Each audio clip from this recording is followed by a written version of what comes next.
If you like this video, click like. If you want to continue to follow our adventure, hit subscribe. Your support would be greatly appreciated.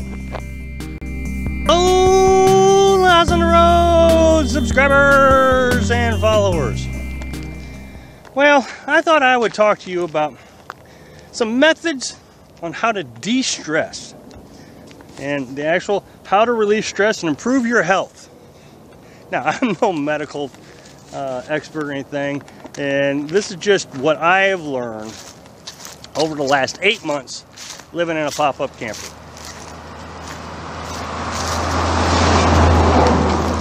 And you know, I've said several times in the 275 videos that I've made that I worked in an industry that was just overwhelmingly stressful. I worked in a sheltered workshop as a production manager, and we hired disabled folks. It was a non-profit organization to teach them job skills. So we were a manufacturer that used disabled folks. Now, some of these disabled folks couldn't remember what their job task was before they went to lunch. So you'd have to come back in and retrain them after lunch. It was very stressful, very stressful. And I'd done that, let's see, since 2011 to 2017, so 6 years, in 4 different shops. Long story, and I'm not going to get into all the details of that, but it was just a lot of stress. Working 60, 70 hours a week, sometimes 90 hours a week. And when we finally decided to break away, it took me a good solid 4 months to de-stress, to become completely relaxed.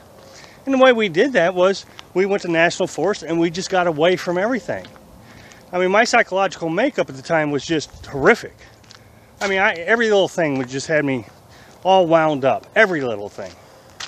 And after a period of time, I've got where I can handle things better now. Well, as everybody knows, Carolyn's daughter is very ill, and we had to come back to Missouri.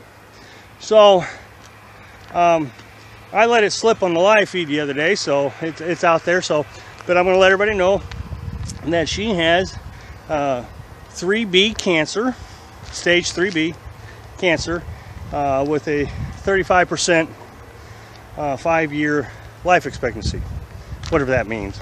I mean, I get it, but sometimes I don't believe the numbers. Carolyn is having to go to the hospital with her every day. So I drop them off at a bus, and the bus takes them up to the hospital. She gets her treatments, and they come back. On Tuesday, I take them to the hospital to get chemo, and that's a 6-hour day thing. You know, we're at the hospital for 6 hours. The day after chemo, Beck is just, she can't get out of bed. Yet we got to get her up, get her dressed, and back to the hospital for her treatment. It is just overwhelmingly stressful. Here we are dealing with the cold. Fortunately today, you know, I got up to the 50s, but it's been down into the 20s, low 20s. Trying to live in a pop-up camper, so we got that stress. And it just doesn't seem to want to end. And when you can see the tension between me and Carolyn is starting to, you know, slowly increase and increase and increase. It's getting stressful again. Not to the point that we were before, but if we don't do something right now, we're not going to be able to take this much longer. It's obvious. We're just overwhelmed. We've got more than what we can deal with. So, you know, I said, you know, and I got to make YouTube videos every day, and there's no time to make them. I mean, you can see the quality of the videos are going down.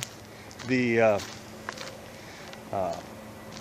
know, I can't get any time to sit down and do a good video because we're driveway docking, and our neighbor likes to come over when he sees me outside. So if I'm outside making a video, he likes to stop by.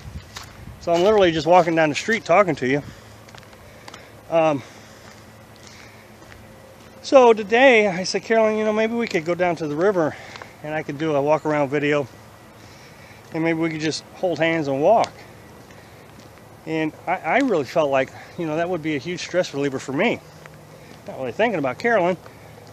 Not that I was being selfish, that's just what my mind was doing. And I looked at her eyes, and you could just see how it just brightened her day, that we were going to take time for ourselves. And, you know, we're not at a level where we can't manage the stress like we were when we left the workshop. But it's getting there. And if we don't do something, it's going to get worse and worse, to the point we're going to, you know, just break down again. So anyway, I saw her eyes brighten up, like, yeah, that's exactly what she needed. She just needed to get away from it for a while. So tonight we're going to go for a walk.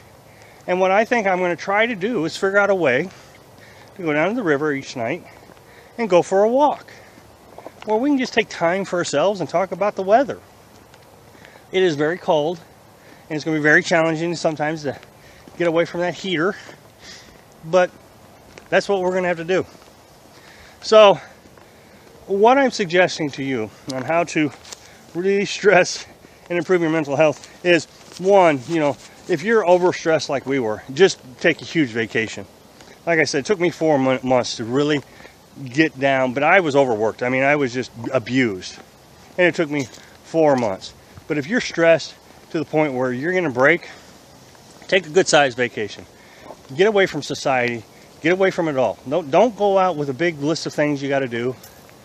Go out and get away. Bond with family. You know, like Carolyn and I bonded with each other. And then when you come back, like we did, we're coming back into a stressful environment. Don't let your mental health get out of whack. Continue to get away. Short little spurts. Go for those walks. Take time for yourself. Again, I'm not a medical expert, but this is just what's working for us. So, anyway, that's my suggestion on stress. So, hope it helps. Thanks for watching. Be sure to subscribe. Click like if you like the video. And happy travels.